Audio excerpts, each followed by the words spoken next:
သုံးမိုင်အမြင့်ကနေဘာလီထီမှမပါပဲပြုတ်ကျတာတောင်လူတယောက်ဟာအသက်ရှင်နိုင်မလားခမများတို့မဖြစ်နိုင်ဘူးလို့ထင်နေရင်တော့အခုကျွန်တော်ပြောပြမယ်လေရင်မဲ့ဘတ်စနာဘူလိုဗစ်အကြောင်းကိုနားထောင်ကြည့်လိုက်ပါသူဟာသိပ္ပံပညာနဲ့တောင်ရှင်းပြလို့မရတဲ့အထိတေမင်းကိုလှောင်ပြောင်ပြီးအသက်ရှင်လာခဲ့သူပါ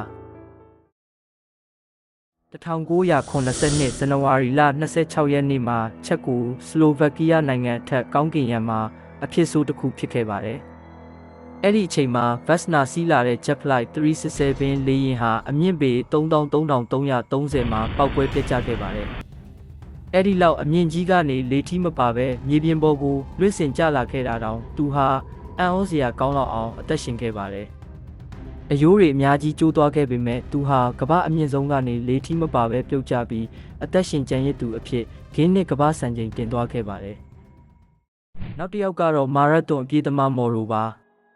သူဟာ1994ခုနှစ်မှာဆာဟာရတဲကန်နာရထဲမှာမုန်တိုင်းမိပြီးလမ်းပြောက်ခဲ့ပါတယ်။အစားအစာမရှိရေမရှိတဲ့ငရဲခန်းထဲမှာ9ရက်တိုင်သူဘလို့ရှင်တန်ခဲ့လဲတီလား။သူဟာလင်းတို့တွေကိုဖမ်းစား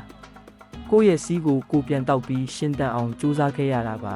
။သူပြန်လွတ်လာချိန်မှာတော့ကိုလေးချိန်33ပေါင်လောက်ကျသွားတဲ့အထိခံစားခဲ့ရပေမဲ့ဇွဲမလျှော့တဲ့စိတ်ကြောင့်တေမင်းကိုအနိုင်ယူနိုင်ခဲ့ပါတယ်။နောက်ဆုံးတစ်ယောက်ကတော့18နှစ်အရွယ်မိန်းကလေးဂျူလီယန်ပါ